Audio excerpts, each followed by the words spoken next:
आता थांबणार नाही असा संकल्प मुख्यमंत्री महोदयांनी केला आहे। विकसित भारत, विकसित महाराष्ट्र हे सूत्र प्रत्यक्षात आणण्यासाठी विकास चक्राला गती देणे आवश्यक आहे। हे लक्षात घेऊन राज्याचा शाश्वत व सर्वसमावेशक विकासाची रूपरेषा तयार करण्याचे काम हाती घेण्यात आले आहे। उद्योग, पायाभूत सुविधा, कृषी व संलग्न क्षेत्रे, सामाजिक व इतर क्षेत्राच्या विकासासाठी महत्त्वाच्या तरतुदी करणारा हा अर्थसंकल्प आहे। महाराष्ट्र आता थांबणार नाही, विकास आता लांबणार नाही। सुविकसित पायाभूत सुविधा, मुबलक नैसर्गिक संसाधने आणि कुशल मनुष्यबळामुळे महाराष्ट्र हे नवीन उद्योग स्थापित करण्यासाठी आदर्श राज्य आहे। उद्योग क्षेत्रातील देशांतर्गत व परदेशी थेट गुंतवणुकीसाठी शासन सतत प्रयत्नशील असल्याने राज्यात मोठ्या प्रमाणावर गुंतवणूक होत आहे। अर्थव्यवस्थेच्या विकास चक्राला चालना देण्यासाठी खासगी तसेच शासकीय गुंतवणूक, नागरिकांचा उपभोग खर्च आणि निर्यात या 4 प्रमुख घटकांच्या मध्ये वृद्धी होणे आवश्यक आहे। शासनाने पायाभूत सुविधांवर केलेल्या गुंतवणुकीमुळे तसेच उद्योगांना दिलेल्या विविध प्रोत्साहनामुळे मोठ्या प्रमाणावर थेट देशी व परदेशी गुंतवणूक आकर्षित होत आहे। खासगी गुंतवणुकीचे उत्पादनात मोठ्या प्रमाणावर वाढ होत आहे। रोजगारात वाढ होऊन उत्पन्नात वृद्धी होत आहे। या व्यतिरिक्त शासनाच्या विविध योजनांचा लाभ लाभार्थींच्या बँक खात्यात थेट जमा करण्यात येत असल्याने क्रय शक्ती वाढली आहे। त्याचा परिणाम बाजारात वस्तू व सेवांच्या मागणीत वाढ होण्यात झालेला आहे। परिणामी गुंतवणूक, रोजगार निर्मिती, वाढीव उत्पन्न, मागणी, गुंतवणूक असे विकास चक्र फिरते आहे। औद्योगिक विकासात राज्य सदैव अग्रेसर असून थेट विदेशी गुंतवणुकीच्या बाबतीतही देशात अव्वल आहे। जानेवारी 2025 मध्ये दावोस येथे झालेल्या जागतिक आर्थिक परिषदेमध्ये राज्य शासनाद्वारे एकूण 56 कंपन्यांच्या सोबत सामंजस्य करार करण्यात आले। त्याद्वारे येत्या काळात 15,72,654 कोटी रुपयांची गुंतवणूक होणार आहे। त्यातून 16 लाख रोजगार निर्मिती होईल असा अंदाज आहे। महायुतीचे सरकार स्थापन झाल्यानंतर राज्याच्या सर्वांगीण प्रगतीसाठी मंत्रालयीन विभाग तसेच क्षेत्रीय कार्यालयासाठी 100 दिवसाचा 7 कलमी कृती आराखडा तयार करण्यात आला।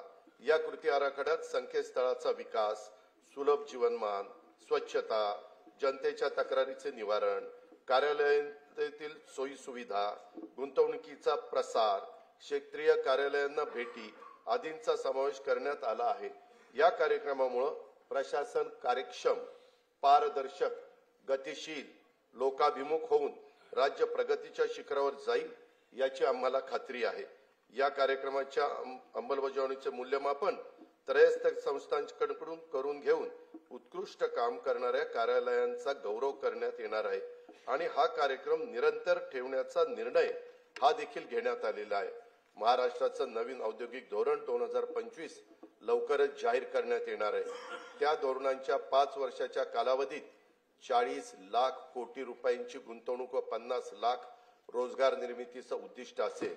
नवीन औद्योगिक धोरणाबरोबरच आकाश व संरक्षण क्षेत्र उत्पादन धोरण, इलेक्ट्रॉनिक्स धोरण, जेम्स अँड ज्वेलरी धोरण, सूक्ष्म, लघु व मध्यम उपक्रम धोरण, चक्रीय अर्थव्यवस्थेसाठी स्वतंत्र क्षेत्रीय धोरण जाहीर करण्यात येणार आहे। केंद्र शासनाच्या नवीन कामगार संहितेनुसार नवीन कामगार नियम तयार करण्यात येणार आहेत। निर्यातीमध्ये भरीव वाढ होण्यासाठी राज्याने महाराष्ट्र राज्य निर्यात प्रोत्साहन धोरण 2023 जाहीर केले असून राज्यात 37 विशेष आर्थिक क्षेत्रे, 8 कृषी निर्यात क्षेत्रे, निर्यात केंद्रित 27 औद्योगिक पार्क उभारण्यात आले आहेत। त्यामुळे देशाच्या एकूण निर्यातीत राज्याचं योगदान 15.4% झाले आहे। याशिवाय एक जिल्हा एक उत्पादन, जिल्ह्यांना निर्यात केंद्र म्हणून विकसित करणं, राज्य जिल्हा निर्यात प्रोत्साहन परिषद असे काही महत्त्वाचे उपक्रम राज्यात राबवण्यात येत आहेत। सन 2023-24 मध्ये 5,56,379 कोटी रुपयांची तर 24-25 मध्ये नोव्हेंबर 2024 पर्यंत 3,58,439 कोटी रुपयांची उत्पादने निर्यात करण्यात आली आहेत। राज्याचे लॉजिस्टिक धोरण 2024 जाहीर करण्यात आले असून त्याद्वारे 10,000 एकराहून अधिक क्षेत्रावर समर्पित लॉजिस्टिक पायाभूत सुविधा विकसित करण्यात येणार आहेत। प्रकल्पांना देऊ केलेल्या विशेष प्रोत्साहन व सुविधांमुळे सुमारे 5 लाख प्रत्यक्ष व अप्रत्यक्ष रोजगारांची निर्मिती होणार आहे। मुंबई महानगर प्रदेश हे आंतरराष्ट्रीय दर्जाचे आर्थिक विकास केंद्र म्हणजेच ग्रोथ हब म्हणून विकसित करण्याचा निर्णय घेण्यात आला आहे।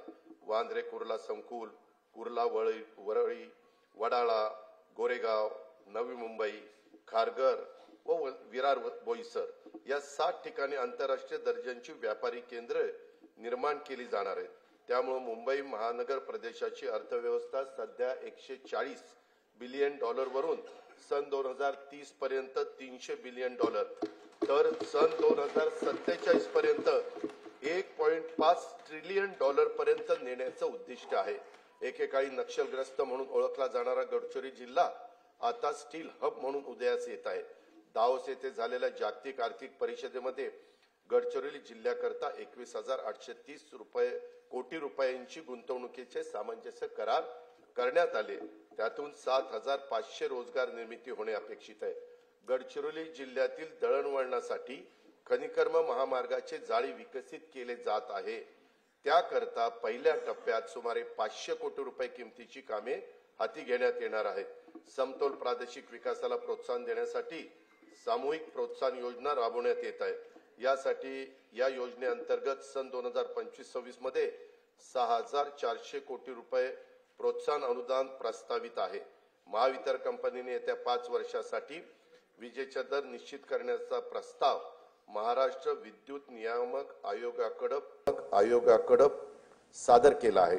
ऊर्जा क्षेत्रातील नियोजन व कमी दराच्या हरित ऊर्जेच्या खरेदीमुळे येत्या 5 वर्षात वीज खरेदी खर्चामध्ये 1,13,000 कोटी रुपयांची बचत होईल असा अंदाज आहे। यामुळे राज्यातील औद्योगिक वीज दर इतर राज्यांच्या तुलनेने कमी होतील।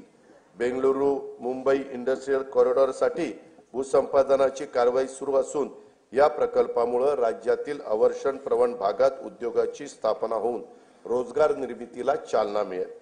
राज्याला तांत्रिक वस्त्रोद्योगाचं जागतिक केंद्र म्हणून विकसित करण्याकरता महाराष्ट्र टेक्निकल टेक्सटाईल मिशन ची स्थापना करण्यात येणार आहे। विदर्भातील कापूस उत्पादन शेतकऱ्यांना उत्पन्नात वाढ होण्यासाठी याचा उपयोग होईल। हातमाग विणकरांना प्रोत्साहन आणि सुविधा देण्यासाठी नागपूर येथे अर्बन हाट केंद्राची स्थापना करण्यात येणार आहे। गुंतवणूकदार आणि उद्योजकांना राज्यात व्यवसायासाठी अधिक पूरक परिसंस्था विकसित करण्याच्या उद्देशाने जुलै 2023 मध्ये महाराष्ट्र उद्योग व्यापार व गुंतवणूक सुविधा कायदा लागू करण्यात आला आहे। उद्योजकांना त्यांच्या उद्योगाचा विस्तार करण्यासाठी तसेच नवीन उद्योग स्थापन करण्यासाठी 17 विभागांच्याकडून देण्यात येणाऱ्या 141 सेवा आता मैत्री या संकेतस्थळामार्फत देण्यात येत आहे। आम्हावरी खिळले डोळे उद्याच्या पिढ्यांचे, आज स्वप्न बघतो आम्ही उद्याच्या दिसांचे। नवीन पिढीला रोजगारांच्या संधी उपलब्ध करून देण्यासाठी तसेच नव उपक्रमांमध्ये राज्य अग्रेसर व्हावे यासाठी नवी मुंबई येथे 250 एकर क्षेत्रावर नाविन्यता नगर इनोव्हेशन सिटी उभारण्यात येणार आहे। रतन टाटा महाराष्ट्र राज्य कौशल्य विद्यापीठाकडून मायक्रोसॉफ्ट कंपनी मार्फत 10,000 महिलांना कौशल्य व कृत्रिम बुद्धिमत्ता या विषयाचे प्रशिक्षण देण्यात येत आहे। सन 2025-26 या वर्षाकरता कार्यक्रम खर्चाकरता उद्योग विभागास 1,021 कोटी रुपये, कामगार विभागास 171 कोटी रुपये, वस्त्रोद्योग विभागास 774 कोटी रुपये आणि कौशल्य रोजगार उद्योजकता आणि नाविन्यता विभागास 807 कोटी रुपयाचा नियतव्यय प्रस्तावित आहे। पायाभूत सुविधांच्या मध्ये 1 रुपयाची गुंतवणूक केली तर स्थूल राज्य उत्पन्नामध्ये 2.5 ते 3.5 रुपयांची वाढ होते।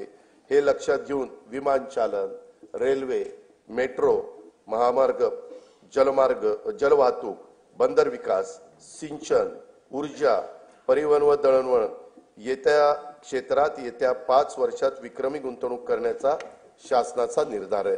महाराष्ट्र सागरी विकास धोरण 2023 मध्ये बंदर विकासाकरता स्वामित्व धन, अकृषी कर, वीज शुल्क आणि मुद्रांक शुल्क यातून सूट देण्यात आली आहे। विजेसाठी औद्योगिक दर लागू करण्यात आला आहे। प्रवासी जलवाहतूक व किनारी पर्यटनाला चालना देण्यासाठी प्रवासी व बंदर करातून सूट देण्यात आली आहे।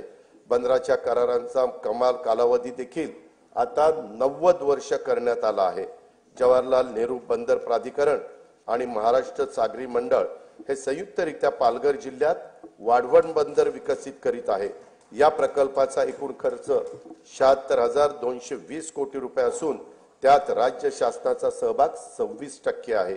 वाढवण बंदरामुळे 300 दशलक्ष मेट्रिक टन वार्षिक माल हाताळणी क्षमता निर्माण होणार आहे। जवाहरलाल नेहरू बंदराच्या सध्याच्या क्षमतेपेक्षा ती तिप्पट असणार आहे। सन 2030 पर्यंत नव्या बंदरातून माल वाहतूक सुरू होणे अपेक्षित आहे। या बंदराचा समावेश कंटेनर हाताळणी करणाऱ्या जगातील पहिल्या 10 बंदरामध्ये होणार असल्याने महाराष्ट्र राज्य भविष्यात सागरी दळणवळणातील महाशक्ती म्हणून उदयास येईल। वाढवण बंदराजवळ मुंबईतले 3रे विमानतळ प्रस्तावित असून मुंबई अहमदाबाद बुलेट ट्रेनचं स्थानकही या बंदराजवळ असणार आहे। हे बंदर समृद्धी महामार्गाला देखील जोडण्यात येणार आहे। पालघर जिल्ह्यात मौजे बुर्बे येथे बंदर निर्मितीच्या 4,259 कोटी रुपये किमतीच्या प्रकल्पास खासगी क्षेत्राच्या सहभागाने मंजुरी देण्यात आली आहे। गेटवे ऑफ इंडिया मुंबई येथून मांडवा एलिफंटापर्यंत सुरक्षित प्रवासाकरिता अत्याधुनिक सुविधायुक्त बोटींच्या साठी आर्थिक प्रोत्साहन देण्याचे धोरण जाहीर करण्यात येणार आहे। मुंबईचे गेटवे ऑफ इंडिया लगत रेडिओ क्लब येथे प्रवासी वाहतुकीकरता सुसज्ज जेटीचे 229 कोटी 27 लाख रुपये किमतीचे काम सुरू आहे। दिघी जिल्हा रायगड, वेंगुर्ला जिल्हा सिंधुदुर्ग तसेच कालेर, डोंबिवली, कोलशेत, मीरा भाईंदर जिल्हा ठाणे येथील जेटींची कामे प्रगतीपथावर आहेत। काशीत जिल्हा रायगड येथे तरंगत्या जेटीचे काम लवकरच सुरू करण्यात येत आहे। हवामान बदल आणि समुद्राच्या पातळीत होत असलेल्या वाढीमुळे निर्माण होणाऱ्या नैसर्गिक आपत्तीपासून बचाव करण्यासाठी महाराष्ट्रातील किनारी जिल्ह्यांच्या मध्ये 8,400 कोटी रुपये किमतीचा बाह्य सहाय्यित प्रकल्प राबविण्यात येणार आहे। महाराष्ट्र शाश्वत पर्यावरण पूरक किनारा संरक्षण व व्यवस्थापन या 450 कोटी रुपये किमतीच्या प्रकल्पांतर्गत सिंधुदुर्ग जिल्ह्यातील देवबाग येथे 158 कोटी रुपये किमतीच्या कामांना मान्यता देण्यात आली आहे। या प्रकल्पामुळे समुद्रकिनारी वास्तव्यास असलेल्या नागरिकांच्या जीविताचे व मालमत्तेचे रक्षण होईल। केंद्र सरकारने सन 2020-21 पासून भांडवली खर्चाकरता 50 वर्ष मुदतीच्या बिनव्याजी कर्जाची राज्यांना भांडवली गुंतवणुकीसाठी विशेष सहाय्य योजना सुरू केली आहे। या योजनेतून राज्याला 2021 ते 23-24 या कालावधीत 13,807 कोटी रुपयाचा निधी प्राप्त झाला आहे। सन 2024-25 मध्ये या योजनेत सुमारे 12,000 कोटी रुपयाचे सहाय्य अपेक्षित आहे। पूर्व निर्धारित निकषावर आधारित राज्याच्या दीर्घकालीन व सर्वसमावेशक अमृतकाल राज्य रस्ते विकास आराखडा 2025 ते 2047 तयार करण्याचे प्रस्तावित आहे। या आराखड्यामध्ये पर्यटन केंद्रे, तीर्थक्षेत्रे, धार्मिक स्थळ, गड किल्ले, राष्ट्रीय उद्याने, अभयारण्य, 5,000 पेक्षा जास्त लोकसंख्येच्या वसाहती आणि सर्व जिल्हा मुख्यालय व तालुका मुख्यालय जोडण्याकरता रस्त्यांचा समावेश करण्यात येणार आहे। आशियाई विकास बँकेच्या सहाय्याने रस्ते विकास प्रकल्पाचा टप्पा 1 पूर्ण झाला आहे। टप्पा 2 मधील 3,939 कोटी रुपये किमतीची 468 किलोमीटर रस्ते सुधारण्याची कामे हाती घेण्यात आली आहेत। त्यापैकी 350 किलोमीटर लांबीची कामे पूर्ण झाली आहेत। टप्पा 3 अंतर्गत 755 किलोमीटर रस्ते लांबीची 6,589 कोटी रुपये किमतीची 23 कामे हाती घेण्यात आली आहेत। सुधारित हायब्रिड एन्युटी योजनेअंतर्गत 6,000 किलोमीटर लांबीच्या रस्त्यांची सिमेंट कॉन्क्रीट करण्याची कामे सुरू आहेत। या कामांची किंमत 36,964 कोटी रुपये आहे।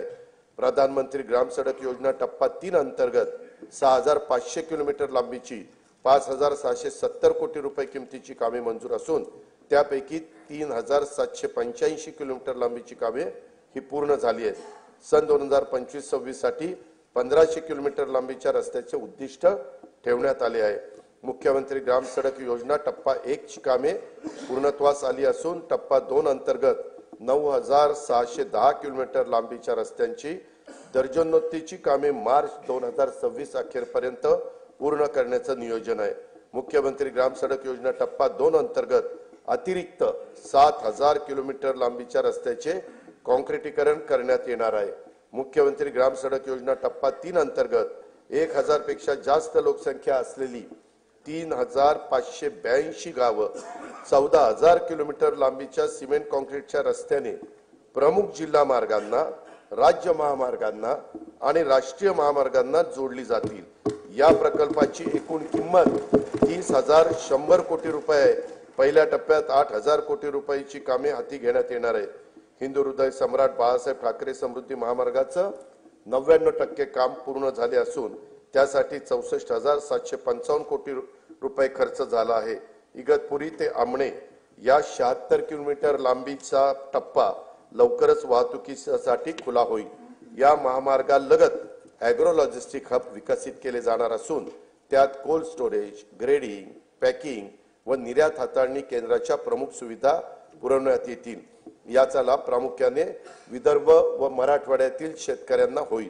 वर्धा जिल्ह्यातील पवनार ते सिंधुदुर्ग जिल्ह्यातील पात्रादेवी हा 760 किलोमीटर लांबीच्या 86,300 कोटी रुपये किमतीच्या महाराष्ट्र शक्तीपीठ महामार्गाच्या भूसंपादनाची कारवाई प्रगतीपथावर आहे।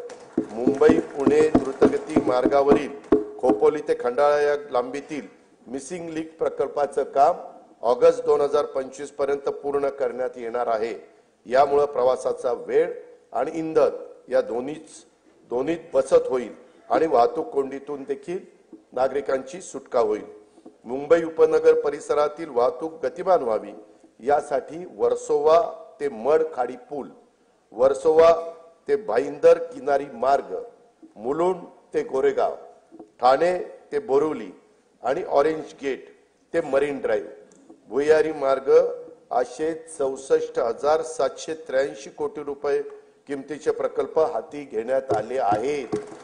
ठाणे ते मुंबई, नवी मुंबई आंतरराष्ट्रीय विमानतळ असा उन्नत मार्ग बांधण्याचं नियोजन असून त्याद्वारे ठाणे, डोंबिवली, कल्याण व अन्य महत्त्वाची मोठी शहरं आंतरराष्ट्रीय विमानतळाशी सुलभरित्या जोडली जाणार आहेत। बाळकुम ते गायमुख या ठाणे किनारी मार्गाची लांबी 13.45 किलोमीटर असून त्याचे सुमारे 3,364 कोटी रुपये खर्चाचे काम सन 2028 अखेरपर्यंत पूर्ण करण्याचं आमचं नियोजन आहे। शिवडी वरळी या 1,051 कोटी रुपये किमतीच्या उन्नत जोड रस्त्यांचे काम मार्च 2026 अखेर पूर्ण करण्यात येणार आहे। स्वातंत्र्यवीर सावरकर सागरी सेतू वांद्रे ते वर्सोवा या दरम्यानचे 14 किलोमीटर लांबीचे 18,120 कोटी रुपये खर्चाचे काम मे 2028 पर्यंत पूर्ण करण्याचं आमचं नियोजन आहे। उत्तन ते विरार या सागरी सेतू व जोड रस्त्याच्या 55 किलोमीटर लांबीचा 87,427 कोटी रुपये किमतीचा प्रकल्प हा हाती घेण्यात येणार आहे। पुणे ते शिरूर या 54 किलोमीटर लांबीच्या 7,515 कोटी रुपये किमतीचा उन्नत मार्गाचे बांधकाम हाती घेण्यात येत आहे।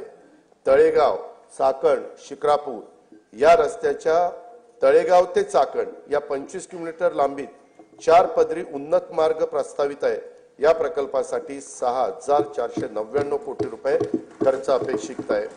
मुंबई, नागपूर, पुणे महानगरातील नागरिकांना पर्यावरणपूरक, शाश्वत, विनाअडथळा व वातानुकूलित वाहतूक सुविधा उपलब्ध करून देण्यासाठी एकूण 143.57 किलोमीटर लांबीचे मेट्रो मार्ग कार्यान्वित करण्यात आले आहेत। या सेवेचा लाभ सुमारे 10 लाख प्रवासी रोज घेत आहेत। येत्या वर्षात मुंबईत 41.2 किलोमीटर व पुण्यामध्ये 23.2 किलोमीटर असे 64.4 किलोमीटर लांबीचे मेट्रो मार्ग सुरू होणार आहेत। येत्या 5 वर्षांमध्ये आपल्या राज्यात एकूण 237.5 किलोमीटर लांबीचे मेट्रो मार्ग कार्यान्वित करण्यात येणार आहेत। नागपूर मेट्रोचा 40 किलोमीटर लांबीचा पहिला टप्पा पूर्ण झालाय।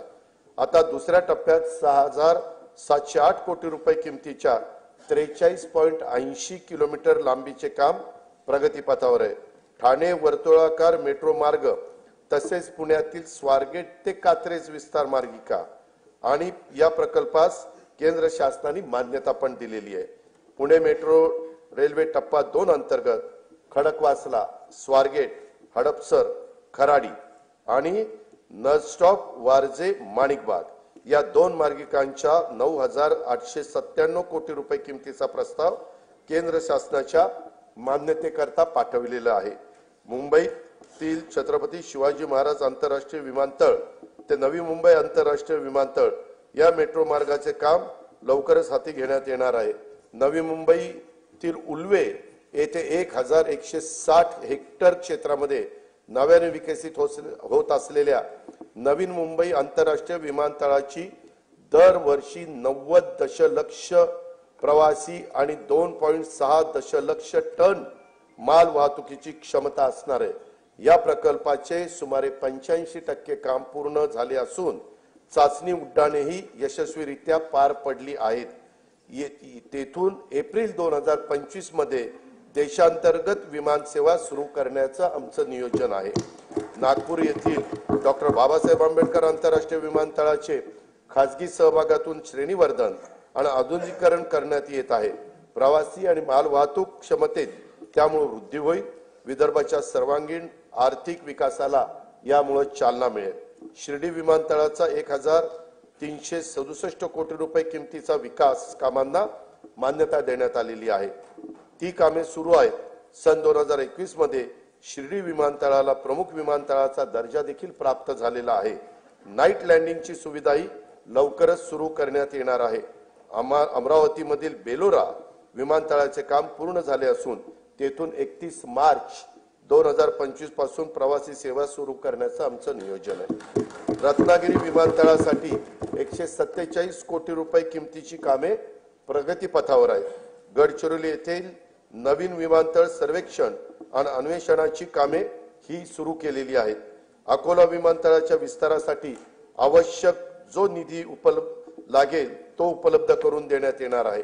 महाराष्ट्र राज्य मार्ग परिवहन महामंडळाच्या 6,000 डिझेल बसेसचं रूपांतर CNG आणि LNG बसमध्ये करण्याची प्रक्रिया सुरू आहे।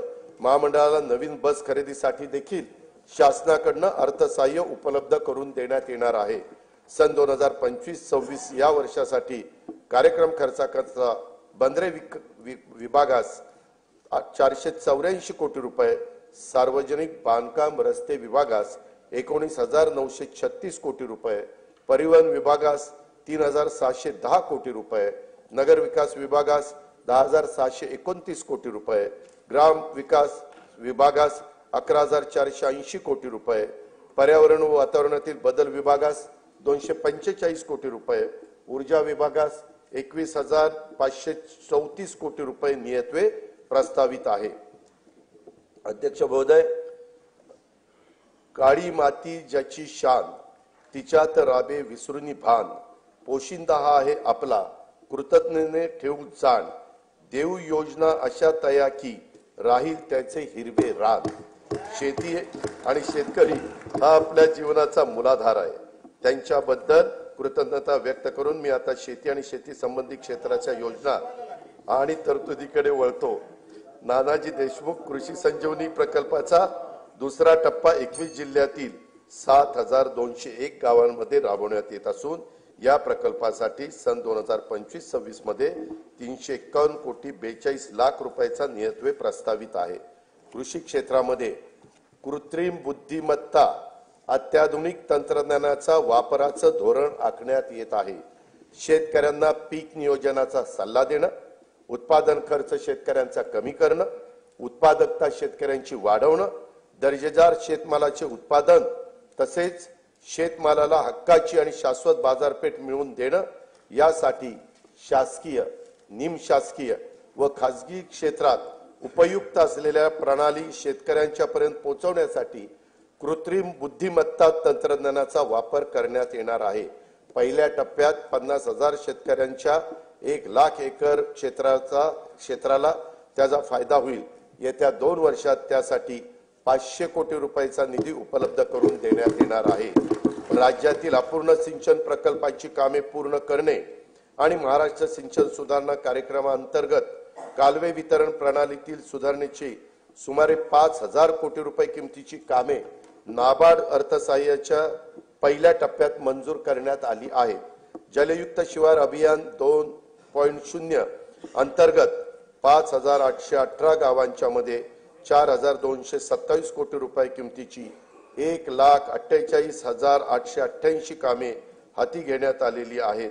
अभियानातील सर्व कामे मार्च 2026 पर्यंत पूर्ण करण्यात येणार आहेत। गाळमुक्त धरण, गाळमुक्त शिवार ही योजना राज्यात कायमस्वरूपी राबवण्यात येणार आहे।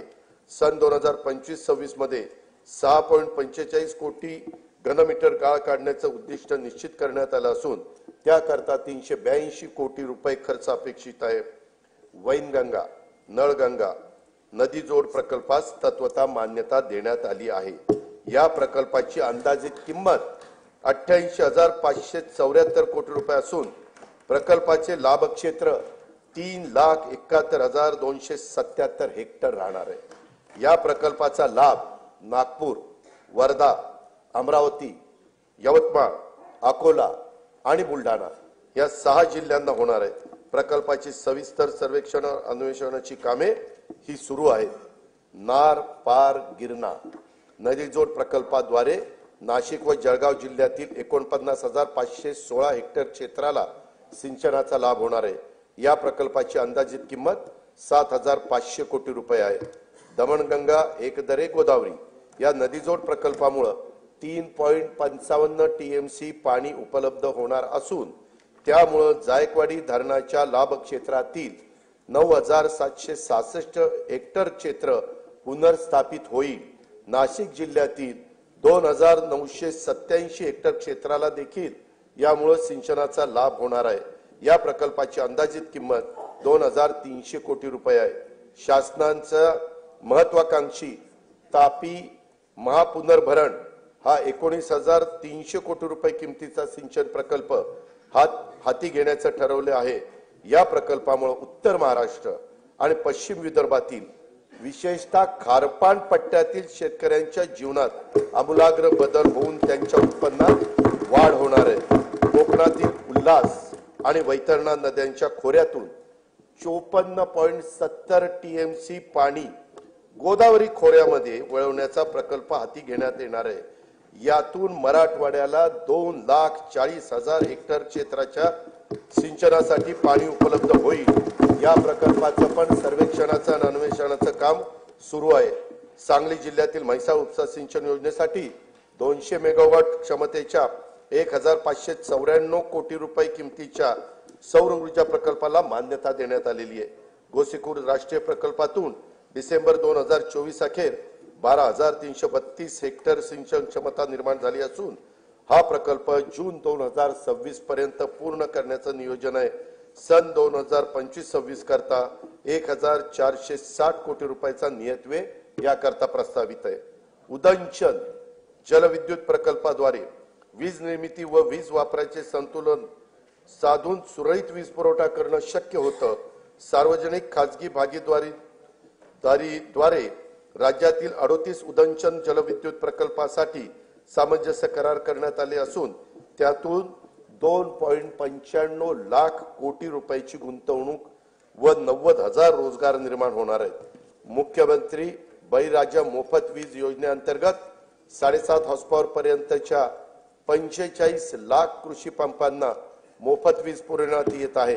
डिसेंबर 2024 अखेर 7,978 कोटी रुपयांची वीज सवलत या योजनेच्या द्वारे देण्यात आली आहे। केंद्र शासनाच्या राष्ट्रीय नैसर्गिक शेती अभियानांतर्गत 2,13,625 लाभार्थी शेतकऱ्यांना येत्या 2 वर्षासाठी 255 कोटी रुपयांचा निधी उपलब्ध करून देण्यात येणार आहे। ग्रामपंचायत स्तरावर स्वयंचलित हवामान केंद्र उभारण्यात येणार आहेत, त्यासाठी देखील आवश्यक तो निधी उपलब्ध करून देण्यात येईल। राज्यातील सर्व नगरपालिका क्षेत्रातील सांडपाण्यावर प्रक्रिया करून त्या पाण्याचा वापर उद्योग आणि शेतीसाठी करण्यात येणार आहे।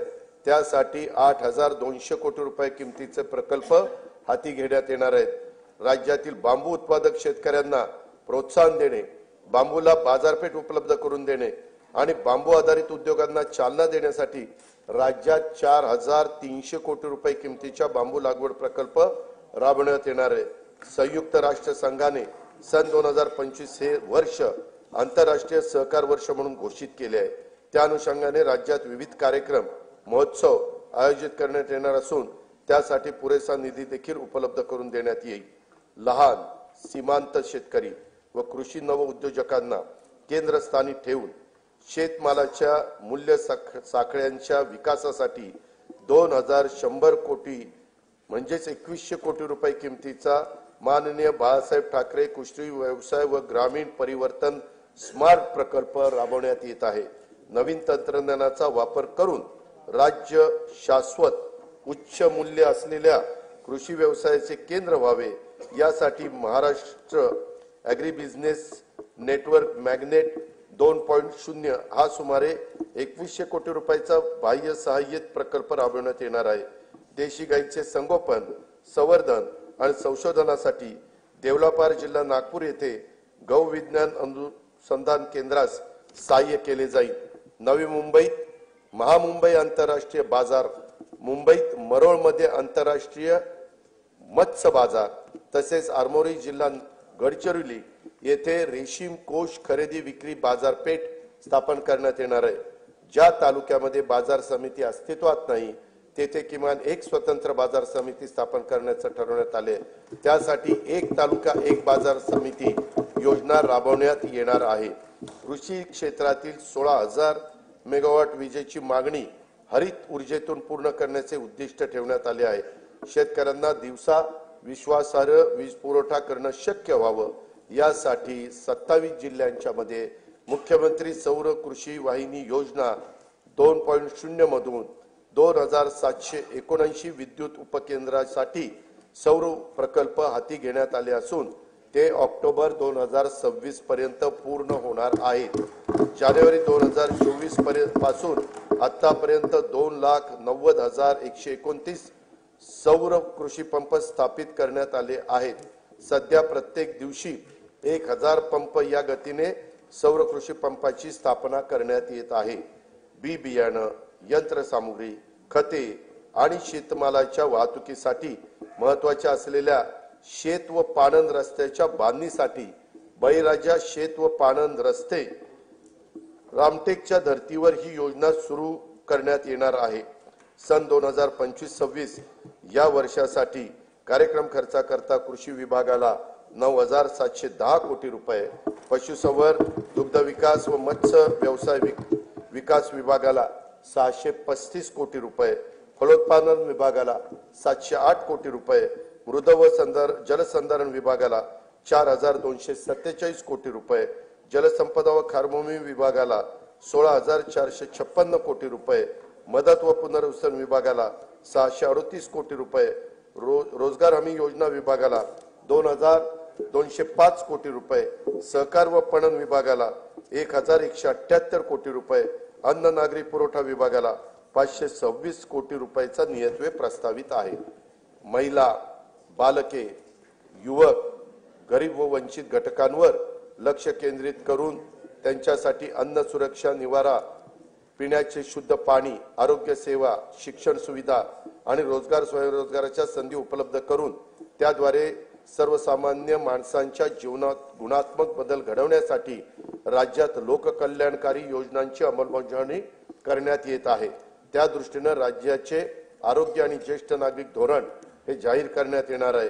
सर्वांसाठी घरे हे उद्दिष्ट येत्या 5 वर्षात साध्य करण्याचे राज्याचे नवीन गृहनिर्माण धोरण लवकरच जाहीर करण्यात येणार आहे। राज्यात प्रधानमंत्री आवास योजना, पीएम जनमन या केंद्र पुरस्कृत तर रमाई आवास, शबरी आवास, आदिम आवास, पारधी आवास, अटल बांधकाम कामगार वसाहत, यशवंतराव चव्हाण मुक्त वसाहत, पुण्यश्लोक अहिल्यादेवी होळकर आवास, मोदी आवास तसेच धर्मवीर आनंद दिघे घरकुल या योजना राबवण्यात येत आहेत। त्या अंतर्गत आतापर्यंत 44,07,000 घरकुलं मंजूर करण्यात आली आहे। प्रधानमंत्री आवास योजना ग्रामीण टप्पा 2 अंतर्गत सन 2024-25 करता 20 लाख घरकुलांच्या उद्दिष्टापैकी सुमारे 18,38,000 घरकुलांना मंजुरी दिली असून 14,71,000 लाभार्थींना पहिल्या हप्त्यासाठी 2,200 कोटी रुपये वितरित करण्यात आले आहेत। ही योजना राबवण्यात महाराष्ट्र देशात प्रथम क्रमांकावर आहे। लोकप्रतिनिधी आणि लाभार्थींच्या मागणीला प्रतिसाद म्हणून राज्य सरकारकडून या योजनेच्या अनुदानात 50,000 रुपयाची वाढ करण्यात येणार आहे। या सर्व घरकुलांच्या छतावर सौर ऊर्जा संच देखील बसवले जाणार आहेत। प्रधानमंत्री आवास योजना शहरी 1 अंतर्गत 4,42,748 घरकुलं मंजूर असून त्यापैकी 2,08,304 घरकुलांचे बांधकाम हे पूर्ण झाले आहे। घरकुलांचे बांधकाम 31 डिसेंबर 2025 पर्यंत पूर्ण करण्यात येणार आहे। प्रधानमंत्री आवास योजना शहरी 2.0 अंतर्गत पुढील 5 वर्षासाठी 5 लाख घरकुलांचे उद्दिष्ट असून त्यासाठी 8,100 कोटी रुपयाचा निधी उपलब्ध करून देण्यात येणार आहे। नाविन्यपूर्ण बांधकाम, तंत्रज्ञानाचा वापर, हरित इमारती आणि सौर प्रणालीच्या वापरासाठी अधिकचे अनुदान देण्यात येणार आहे। पंतप्रधान सूर्यघर योजनेतून आतापर्यंत 1,30,000 घरगुती ग्राहकांनी 500 मेगावॉट पेक्षा जास्त क्षमतेचे छतावरचे सौर ऊर्जा संच स्थापित केले असून त्यांना आतापर्यंत 1,000 कोटी रुपयांचे पेक्षा जास्त अनुदानाचा लाभ देण्यात आला आहे। 0 ते 100 युनिट वीज वापरणाऱ्या सुमारे 1.5 कोटी वीज ग्राहकांना छतावरील सौर ऊर्जा संच खरेदीसाठी अनुदान देण्याची योजना राज्य सरकारकडून सुरू करण्यात येणार असून या योजनेमुळे येत्या काही काळात राज्यातील सुमारे 70% वीज ग्राहकांचे वीज बिल टप्प्याटप्प्याने शून्यावर येणार आहे। सातारा जिल्ह्यातील मांद्याची वाडी व टेकवडी या गावांना सौरग्राम म्हणून घोषित केले असून त्यांच्यासह अन्य 8 गावांचे सौर ऊर्जेचे 100% विद्युतीकरण करण्यात येणार आहे। वैद्यकीय महाविद्यालय आणि आरोग्य संस्थांसह राज्यातील सर्व शासकीय कार्यालयामध्ये सौर विद्युत यंत्रणा स्थापित करण्यात येणार आहे। राज्यातील 52,500 रास्त दुकानांमधील ई-पॉस मशीन इलेक्ट्रॉनिक्स वजन काट्यांना जोडण्यात येत आहे। राष्ट्रीय अन्न सुरक्षा योजनेअंतर्गत सप्लाय चेन, ब्लॉक चेन तंत्रज्ञान वापरून स्वस्त धान्याची वाहतूक व वितरण प्रणाली अधिक पारदर्शक व कार्यक्षम करण्यात येणार आहे। जल जीवन मिशन योजनेअंतर्गत सुमारे 1,30,00,000 कुटुंबांना नळ जोडणी देण्यात आली असून सन 2025-26 मध्ये याकरता 3,939 कोटी रुपयाचा नियतव्यय प्रस्तावित आहे। गोदावरी खोरे पुनर्भरण व मराठवाडा ग्रीड हे महत्वाकांक्षी प्रकल्प आंतरराष्ट्रीय वित्तीय संस्थांच्या सहाय्याने राबवण्यात येणार आहेत। या प्रकल्पाची एकूण किंमत 37,668 कोटी रुपये आहे। स्वच्छ भारत अभियान ग्रामीण टप्पा 2 अंतर्गत घनकचरा, सांडपाणी व प्लास्टिक कचरा व्यवस्थापन, सार्वजनिक स्वच्छता संकुल तसेच घरगुती स्वच्छता गृहांची कामे हाती घेण्यात आली असून 2025-26 मध्ये त्याकरता 1,484 कोटी रुपयाचा नियतव्यय प्रस्तावित आहे। प्रत्येक व्यक्तीला त्याच्या घरापासून 5 किलोमीटर परिघात दर्जेदार प्राथमिक आरोग्य सेवा उपलब्ध व्हावी यासाठी विशेष कार्यक्रम हाती घेण्यात येणार आहे। आयुष्मान भारत प्रधानमंत्री जन आरोग्य योजनेची ओळखपत्रे कालबद्ध पद्धतीने वितरित करण्यात येणार असून महात्मा फुले जन आरोग्य योजने अंगीकृत रुग्णालयाच्या संख्येत आवश्यकतेनुसार वाढ करण्यात येणार आहे। ठाणे येथे 200 खाटांचे तर रत्नागिरी जिल्ह्यात 100 खाटांचे संदर्भ सेवा रुग्णालय आणि रायगड जिल्ह्यात 200 खाटांचे अतिविशेषोपचार रुग्णालय उभारण्यात येत आहे। स्वर्गीय बाबा आमटे आणि साधनाताई आमटे यांनी स्थापन केलेल्या महारोगी सेवा समितीच्या अमृत महोत्सवी वर्षाच्या निमित्तानं आनंदवनला देण्यात येणाऱ्या प्रतिरुग्ण पुनर्वसन अनुदानात भरीव वाढ करण्यात येणार आहे।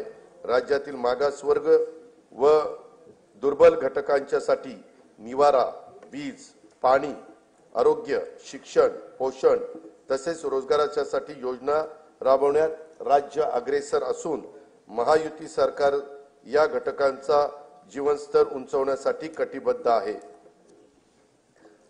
का आम्हा सत्ता मिळाली जाण आहे। का आम्हा सत्ता मिळाली जाण आहे, करायचे काय याचे भान आहे। साथ द्या आम्हा नेऊ राज्य पुढती, उंच त्याची न्यावयाची शान आहे।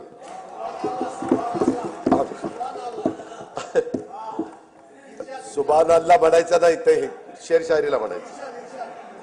अनुसूचित जाती घटकांच्या सर्वांगीण विकासासाठी राजर्षी शाहू महाराज शिष्यवृत्ती योजना, विद्यार्थी वसतिगृह, भारतरत्न डॉक्टर बाबासाहेब आंबेडकर स्वाधार योजना, साहित्यरत्न लोकशाहीर अण्णाभाऊ साठे नागरी वस्ती सुधार योजना इत्यादी योजना राबवण्यात येत आहेत। महात्मा फुले मागासवर्गीय विकास महामंडळ, साहित्यरत्न लोकशाहीर अण्णाभाऊ साठे विकास महामंडळ, संत रोहिदास चर्मोद्योग आणि चर्मकार विकास महामंडळाद्वारे देखील अनेक योजना राबवण्यात येत आहेत। अनुसूचित जाती घटक कार्यक्रम तरतुदीमध्ये यावर्षी गेल्या वर्षीच्या तुलनेत 42% एवढी भरीव वाढ करण्यात आलेली आहे। आदिवासी समाजाच्या सर्वांगीण विकासासाठी भारतरत्न डॉक्टर APJ अब्दुल कलाम अमृत आहार योजना, नमो आदिवासी स्मार्ट शाळा अभियान, आदर्श आश्रम शाळा, ठक्कर बाप्पा आदिवासी विकास योजना तसंच पंडित दीनदयाळ उपाध्याय स्वयं योजना आदी कार्यक्रम राबवण्यात येत आहे। आदिवासी घटक कार्यक्रम तरतुदी या वर्षी गेल्या वर्षीच्या तुलनेत 40% एवढा भरीव वाढ करण्यात आलेली आहे। इतर मागासवर्ग, विमुक्त जाती, भटक्या जमाती तसेच विशेष मागास प्रवर्गातील समाजाच्या सर्वांगीण विकासासाठी ऊसतोड कामगारांच्या मुलांसाठी आश्रमशाळा, विद्यानिकेतन, क्रांतिज्योती सावित्रीबाई फुले शिष्यवृत्ती योजना, डॉक्टर पंजाबराव देशमुख वसतिगृह योजना, तांडा वस्तीमुक्त वसाहत योजना आदी कार्यक्रम राबवण्यात येत आहे। धनगर तसेच गोवारी समाजाकरता आदिवासी उपाययोजनेच्या धर्तीवर एकूण 22 कल्याणकारी योजना राबवण्यात येत आहेत। बौद्ध, जैन, शीख, पारसी, ख्रिश्चन, यहुदी व मुस्लिम या अल्पसंख्याक समुदायातील घटकांच्या विकासासाठी विविध योजना राबवण्यात येत असून अल्पसंख्याक संशोधन व प्रशिक्षण संस्था स्थापन करण्यात आलेली आहे। या संस्थेला देखील पुरेसा निधी उपलब्ध करून देण्यात येईल। दिव्यांगांच्यासाठी शिष्यवृत्ती, कृत्रिम अवयव व साधने विकत घेण्यासाठी तसेच स्वयंरोजगारासाठी अर्थसहाय्य अशा योजना राबवण्यात येत आहेत। दिव्यांग कल्याणासाठी जिल्हा वार्षिक योजनेतून किमान 1% निधी राखीव ठेवण्याचा निर्णय देखील घेण्यात आलेला आहे। राज्यातील विविध समाजातील उन्नतीसाठी 18 महामंडळे स्थापन करण्यात आली असून विविध योजनांचा लाभ घेणे लाभार्थ्यांना सुलभ व्हावे यासाठी या महामंडळाच्या सर्व योजना एकाच संकेतस्थळावर आणण्याचं राज्य सरकारचं नियोजन आहे। सन 2025-26 या वर्षाच्या करता सामाजिक न्याय व विशेष सहाय्य विभागाला 25,581 कोटी रुपये, आदिवासी विकास विभागाला 21,495 कोटी रुपये, इतर मागास व बहुजन कल्याण विकास विभागाला 4,368 कोटी रुपये, दिव्यांग कल्याण विभागाला 1,526 कोटी रुपये आणि अल्पसंख्याक विकास विभागाला 812 कोटी रुपयाचा नियतव्यय प्रस्तावित आहे। असंघटित कामगार कल्याण आभासी महामंडळाकडून 1,75,00,000 असंघटित कामगार आणि शेतमजुरांच्यासाठी सामाजिक सुरक्षा योजना राबवण्याचा विचाराधीन आहे। संजय गांधी निराधार योजना, श्रावणबाळ सेवा राज्य निवृत्ती वेतन योजना तसेच अन्य विशेष सहाय्य योजनातील अर्थसहाय्य सर्व लाभार्थींना बँक खात्यात थेट जमा करण्यात येणारे डीबीटी पद्धतीने लेख लाडकी योजनेअंतर्गत 1,13,000 लाभार्थींना थेट लाभ देण्यात आला आहे। 2025-26 साठी या योजनेच्या करता 50,55,00,000 रुपयाचा नियतव्यय प्रस्तावित आहे। मुलींच्या व्यावसायिक शिक्षणाला प्रोत्साहन देण्यासाठी शिक्षण शुल्क व परीक्षा शुल्काची 100% प्रतिपूर्ती करण्यात येत आहे। मान्यता प्राप्त उच्च आणि व्यावसायिक अभ्यासक्रमाचे केंद्रीभूत प्रवेश प्रक्रियेद्वारे प्रवेश घेणाऱ्या आणि ज्यांचे कुटुंबाचे वार्षिक उत्पन्न 8 लाख रुपयापेक्षा कमी आहे अशा विद्यार्थ्यांना हा लाभ देण्यात येतो। मुख्यमंत्री माझी लाडकी बहीण योजनेअंतर्गत 2,53,00,000 लाभार्थी महिलांना जुलै 2024 पासून आर्थिक लाभ देण्यात येत आहे। त्यासाठी आतापर्यंत 33,232 कोटी रुपये खर्च झालेला आहे। 2025-26 मध्ये या योजनेच्या करता 36,000 कोटी रुपयाचा नियतव्यय प्रस्तावित आहे। या योजनेमधून मिळणाऱ्या अनुदानाचा उपयोग काही जरा बजेट होऊ द्या ना। काही महिला गटांनी आर्थिक उपक्रमासाठी बीज भांडवल म्हणून केला असून अशा गटांना आणखीन प्रोत्साहन देण्यासाठी विशेष योजना हाती घेण्याचा आमच्या विचाराधीन आहे। दीनदयाळ अंत्योदय योजना राष्ट्रीय ग्रामीण उपजीविका अभियानांतर्गत सुमारे 22 लाख महिलांना लखपती दीदी होण्याचा मान मिळाला आहे। सन 2025-26 मध्ये आणखी 24 लाख महिलांना लखपती करण्याचं शासनाचं उद्दिष्ट आहे। नवी मुंबईत उल्वे मध्ये 194 कोटी 14 लाख रुपये किमतीच्या युनिटी मॉलचे काम आता प्रगतीपथावर आहे। बचत गटाच्या उत्पादनांना हक्काची बाजारपेठ उपलब्ध करून देण्यासाठी प्रत्येक जिल्ह्यात एक उमेद मॉल उभारण्याचं शासनाने ठरवले असून पहिल्या टप्प्यात 10 जिल्ह्यांच्या करता 150 कोटी रुपयाचा निधी उपलब्ध करून देण्यात येणार आहे। ऑलिम्पिक, पॅराऑलिम्पिक, आंतरराष्ट्रीय व राष्ट्रीय स्पर्धांमध्ये पदक मिळवणाऱ्या खेळाडूंना प्रोत्साहन मिळावे म्हणून वैयक्तिक व सांघिक क्रीडा प्रकारामध्ये पदक प्राप्त खेळाडूंना देण्यात येणाऱ्या बक्षिसांच्या मध्ये घसघशीत वाढ करण्यात आली आहे। शिवछत्रपती क्रीडा संकुल पुणे येथील क्रीडा सुविधांचे नूतनीकरण करण्यात येणार आहे। क्रीडा संकुलाच्या देखभालीसाठी दुरुस्तीसाठी जिल्हा वार्षिक योजनेतून किमान 1% निधी राखीव ठेवण्यात येणार आहे। छत्रपती शिवाजी महाराज चषक कबड्डी तसेच व्हॉलीबॉल स्पर्धा, स्वर्गीय खाशाबा जाधव चषक कुस्ती स्पर्धा, भाई नेरुरकर चषक खो खो स्पर्धा या 4 राज्यस्तरीय क्रीडा स्पर्धेत देण्यात येणारे अनुदान हे 75 लाखावरून 1 कोटी रुपये करण्यात येणार आहे। सन 2025-26 या वर्षाकरता कार्यक्रम खर्चाकरता गृहनिर्माण विभागाला 1246 कोटी 55 लाख रुपये, पाणी पुरवठा व स्वच्छता विभागाला 3875 कोटी रुपये, सार्वजनिक आरोग्य विभागाला 3827 कोटी रुपये, उच्च व तंत्र शिक्षण विभागाला 3098 कोटी रुपये, वैद्यकीय शिक्षण व औषधी द्रव्य विभागाला 2574 कोटी रुपये, महिला व बाल विकास विभागाला 31,907 कोटी रुपये, शालेय शिक्षण व क्रीडा विभागाला 3,496 कोटी रुपये नियतवे प्रस्तावित आहेत। मुंबईतील गुन्हेगारीस प्रतिबंध, जलद आपत्कालीन प्रतिसाद आणि प्रभावी सार्वजनिक सुरक्षेसाठी पोलीस आयुक्त बृहन्मुंबई यांच्या कार्यालयात कृत्रिम बुद्धिमत्तेवर आधारित नवे हायटेक कमांड कंट्रोल सेंटर स्थापन करण्यात येणार आहे। गुन्ह्यातील पुरावा शास्त्रोक्त पद्धतीने गोळा करून त्याचा विश्लेषणाद्वारे दोषसिद्धीचे प्रमाण वाढवण्यास मदत व्हावी यासाठी 21 पथदर्शी फिरती न्यायवैद्यक वाहने लोकार्पित करण्यात आली आहेत। सायबर सुरक्षा संदर्भात तज्ञ मनुष्यबळांचा पुरवठा करण्यासाठी महाराष्ट्र सायबर गुन्हे सुरक्षा महामंडळ स्थापित करण्यात येणार आहे। घरबांधणी अग्रिमाची मागणी करणाऱ्या पोलीस दलातील सर्व अधिकारी व कर्मचाऱ्यांना अग्रिम देणे शक्य व्हावे यासाठी आवश्यक ती तरतूद करण्यात येणार आहे। राज्यात एकूण 18 नवीन न्यायालयाची स्थापना करण्यात आली आहे।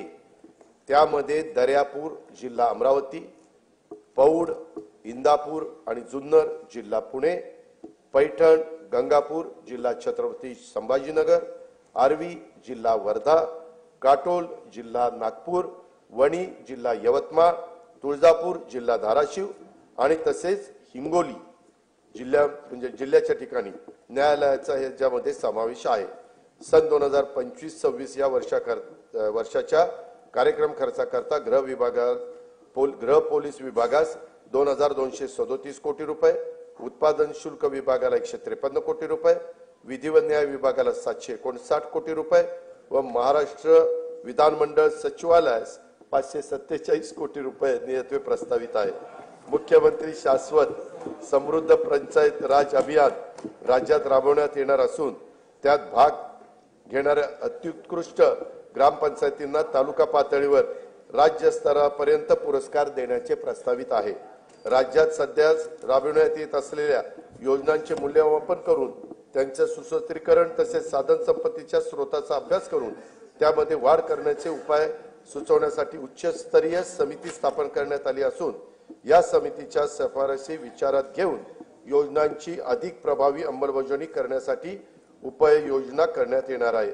सन 2025-26 या वर्षासाठी कार्यक्रम खर्चाकरता नियोजन विभागाला 9,060 कोटी रुपये 60,45,00,000 रुपये, वित्त विभागाला 208 कोटी रुपये, महसूल आणि वन विभागाला 2,981 कोटी रुपयाचा नियतव्यय प्रस्तावित आहे। महाराष्ट्राला निसर्गरम्य समुद्रकिनारा, प्राचीन लेण्या, गड किल्ले, घनदाट वनसंपदा असा समृद्ध वारसा लाभला आहे। पर्यटन क्षेत्रात खासगी गुंतवणुकीसाठी उत्साहवर्धक आणि अनुकूल वातावरण निर्माण करण्याकरता पर्यटन धोरण 2024 जाहीर करण्यात आले असून येत्या 10 वर्षात पर्यटन क्षेत्राला 1,00,000 कोटी रुपयाची गुंतवणूक आकर्षित करण्याचे उद्दिष्ट ठेवण्यात आले आहे। राज्याचे आरोग्य पर्यटन धोरण देखील अध्यक्ष महोदय आखण्यात येत आहे।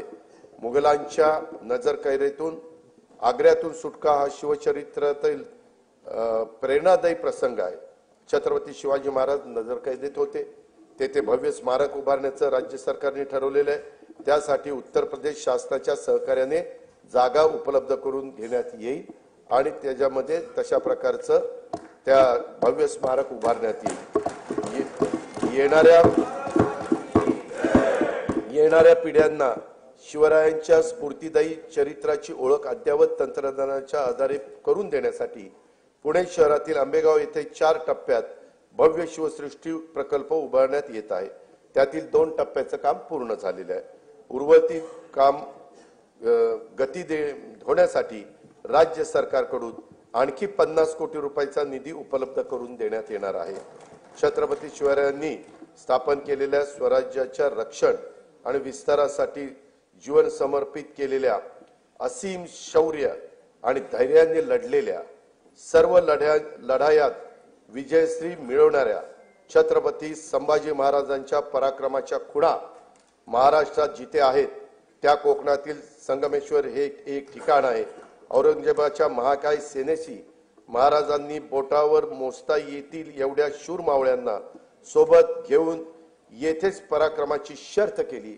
स्वराज्यासाठी प्राणाची आहुती देणाऱ्या स्वाभिमानी राज्याच्या पराक्रमाची स्मृती कायमस्वरूपी जपण्यासाठी संगमेश्वर येथे त्यांचं भव्य स्मारक उभारण्याची घोषणा मी त्या ठिकाणी करतो। छत्रपती संभाजी महाराजांचे पवित्र बलिदान स्थळ असलेल्या मौजे तुळापूर व समाधी स्थळ मौजे वडू बुद्रुक येथे त्यांचं भव्य स्मारकाचं काम अतिशय जोरात प्रगतीपथावर आहे। दरवर्षी एका प्रेरणादायी गीताला छत्रपती संभाजी महाराज राज्य प्रेरणा गीत पुरस्कार प्रदान करण्याचा निर्णय देखील शासनाने घेतला आणि तो अंमलबजावणी केली। छत्रपती संभाजी महाराज की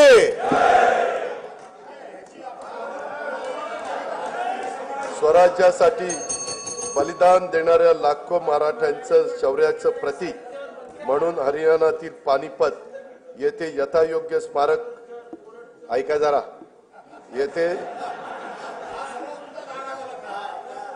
हरियाणातील पानिपत येथे यथायोग्य स्मारक उभारण्याचा निर्णय आम्ही घेतलेला आहे।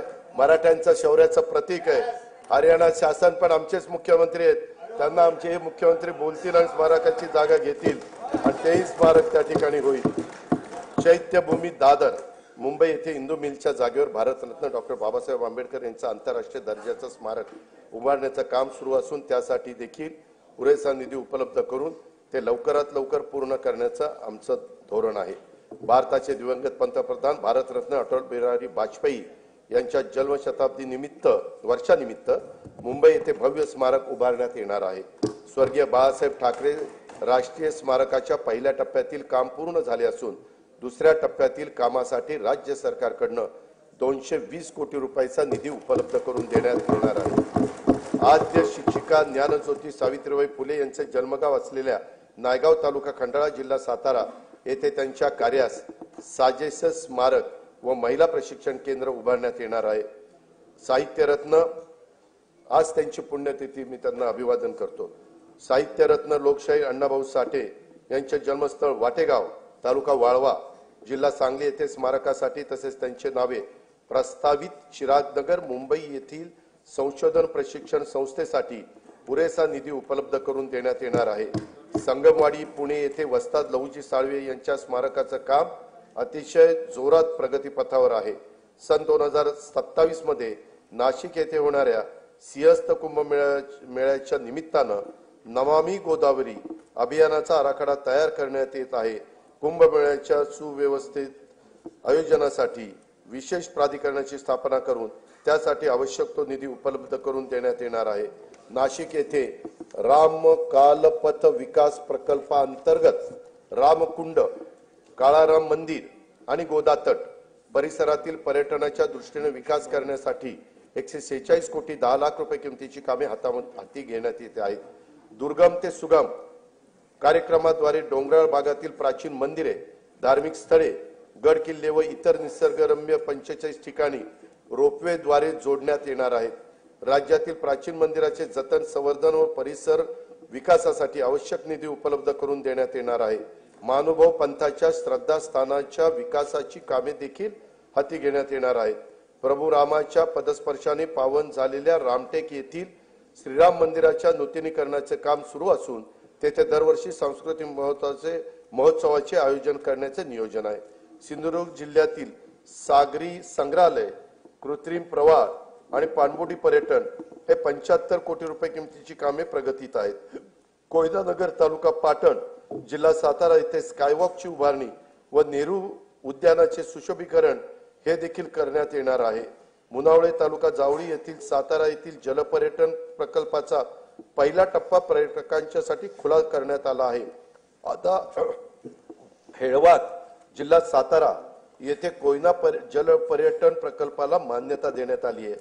ठाणे जिल्ह्यातील मुरबाड तालुक्यातील माळशेज घाटात काचेचा स्कायवॉक उभारण्यात येणार आहे।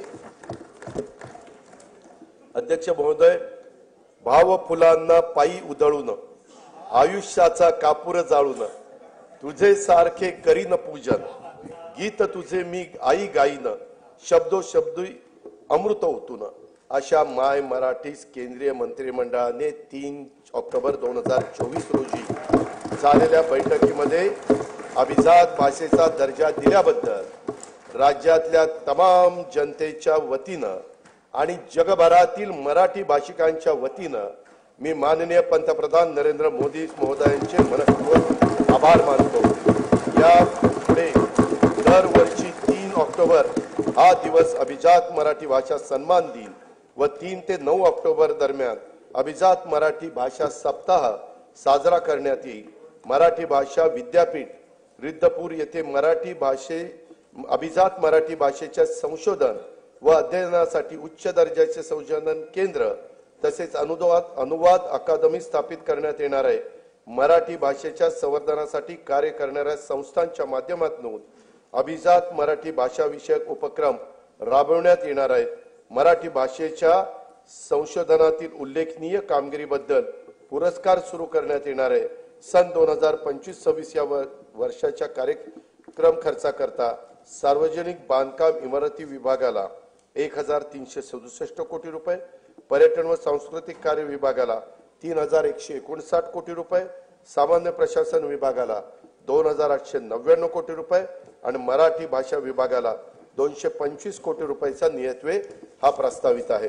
सन 2024-25च्या अंदाजपत्रकात 4,99,463 कोटी रुपये महसुली जमा अपेक्षित होती। महसुली जमेचे सुधारित अंदाज 5,36,463 कोटी रुपये निश्चित करण्यात आले।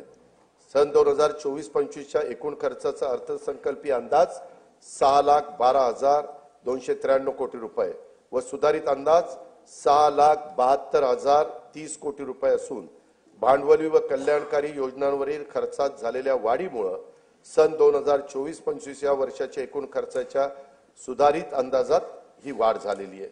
सन 2025-26 या आर्थिक वर्षात जिल्हा वार्षिक योजनेअंतर्गत 20,165 कोटी रुपयाची भरीव तरतूद करण्यात आली आहे।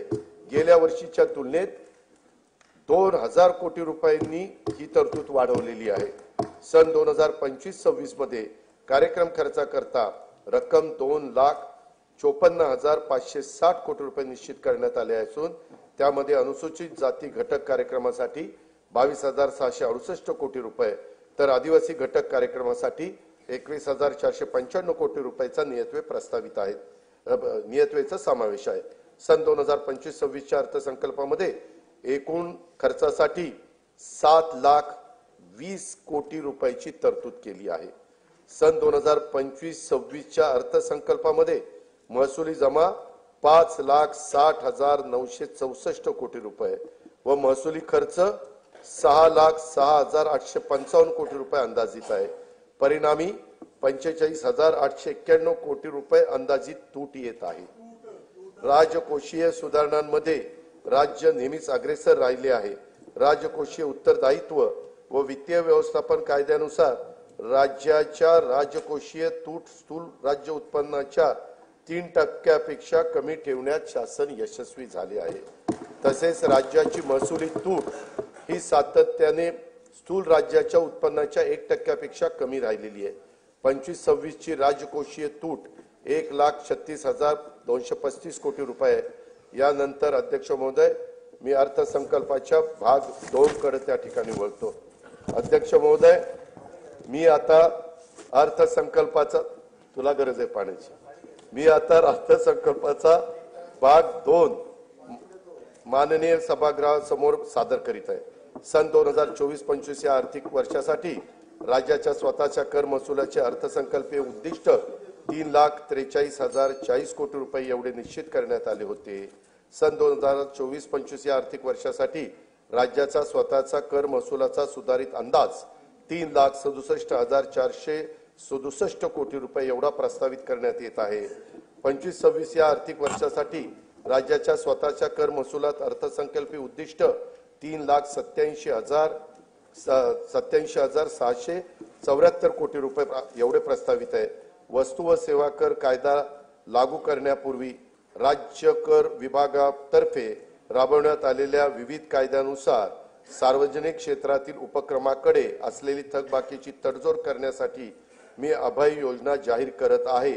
सदर अभय योजनेचे नाव महाराष्ट्र कर व्याज शास्ती किंवा विलंब शुल्क सार्वजनिक क्षेत्रातील कंपन्यांची प्रदेय असलेल्या यांच्या थकबाकीची तडजोड करण्यासाठी अधिनियम 2025 असे असेल। या अभय योजनेचा कालावधी प्रस्तावित कायदा लागू झाल्याच्या दिनांकापासून दिनांक 31 डिसेंबर 2025 पर्यंत असेल।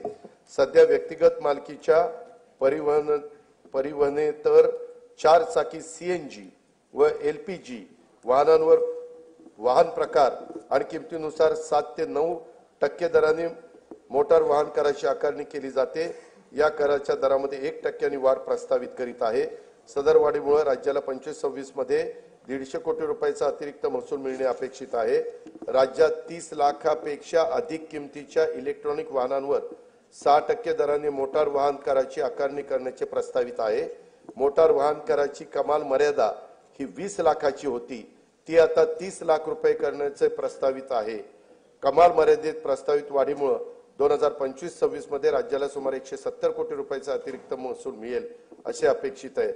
बांधकामासाठी वापरल्या जाणाऱ्या क्रेन्स, कॉम्प्रेसर, प्रोजेक्टर्स आणि एक्सकॅव्हेटर्स या प्रकारातील वाहनांना अनिवार्यपणे एक रकमी वाहनाच्या किमतीच्या 60% दराने मोटार वाहन कर आकारण्याचं प्रस्तावित आहे। प्रस्तावित मोटार वाहन कर सुधारणेमुळे 2025-26 मध्ये राज्याला सुमारे 180 कोटी रुपयाचा अतिरिक्त महसूल मिळणे अपेक्षित आहे। राज्यात 7,500 किलो वजनाच्या माल वाहतूक करणाऱ्या हलक्या वाहनांवर, ज्याला आपण LGV म्हणतो, अनिवार्य एक रकमी वाहनांच्या किमतीत 60% दराने मोटार वाहन कर आकारण्याचे प्रस्तावित करीत आहे। प्रस्तावित मोटार वाहन कर सुधारणेमुळे 25-26 मध्ये राज्याला सुमारे 625 कोटी रुपयाचा अतिरिक्त महसूल मिळणे अपेक्षित आहे। महाराष्ट्र मुद्रांक अधिनियम कलम 4 नुसार एकाच व्यवहाराच्या पूर्ततेसाठी एकापेक्षा जास्त दस्तऐवजांचा वापर केल्यास पूरक दस्तऐवजांना ₹100 ऐवजी ₹500 इतकी मुद्रांक शुल्क आकारण्याचे प्रस्तावित आहे। महाराष्ट्र मुद्रांक अधिनियमातील कलम 31(1) नुसार एखाद्या दस्तावर भरावयाच्या मुद्रांक शुल्काबाबत दस्त अभिनिर्णय प्रक्रियेसाठी सध्या आकारण्यात येणारे शुल्क ₹100 ऐवजी 1,000 इतके करण्याचे, तसेच निष्पादित दस्त निर्णयासाठी दाखल करताना देखील प्रथम दर्शनी देय असणाऱ्या मुद्रांक शुल्काची रक्कम जमा करण्याची तरतूद प्रस्तावित करण्यात येत आहे। नागरिकांना ऑनलाईन पद्धतीने मुद्रांक शुल्काचा भरणा करणे व प्रमाणपत्र देणे हे सुलभ व्हावे यासाठी महाराष्ट्र मुद्रांक अधिनियम कलम 10 चा 3 व 4 मध्ये ई मुद्रांक प्रमाणपत्राची नवी तरतूद लागू करण्याचे प्रस्तावित आहे। वरील प्रस्तावांना सन्माननीय सदस्यांचा पाठिंबा मिळेल असा विश्वास मी व्यक्त करतो। अध्यक्ष महोदय, हा अर्थसंकल्प म्हणजे विकास चक्राला गती देण्यासाठी संकल्पना आणि कृती यांचा घातलेला संतुलित मेळ आहे। विकसित महाराष्ट्र घडवण्यासाठी सर्वांनी मिळून हातभार लावण्याची हीच वेळ आहे। विकास संकल्प विकासाचा ध्यास, मनी धरू आस विकासाची, विकास चक्राला देऊन या गती, साधूया प्रगती वेगातची, मिळून या सारे राज्य विकसित, राष्ट्र विकसित करू चला, राष्ट्र विकसित करू चला, राज्य विकसित करू चला। जय हिंद, जय महाराष्ट्र। सन 2024-2025-2026 या अर्थसंकल्प सभागृहास सादर करण्यात आला। अर्थसंकल्पीय प्रकाशनाचे पेनड्राईव्ह असलेल्या सूटकेसेस सन्मान्य सदस्यांना देण्याची व्यवस्था वित्त विभागातर्फे विधान भवनाकरिता आरक्षित असलेल्या वाहनतळाच्या मोकळ्या जागेवर उभारण्यात आलेल्या मंडपामध्ये विधान भवन मुंबई येथे करण्यात आली आहे। सन्मान्य सदस्यांनी वितरण केंद्रावरून सदर प्रकाशनाचे पेनड्राईव्ह असलेले सूटकेसेस प्राप्त करून घ्याव्यात। तसेच सदर अर्थसंकल्पीय प्रकाशनचे महाराष्ट्र विधिमंडळाच्या व शासनाच्या संकेतस्थळावरून उपलब्ध करून देण्यात येतील।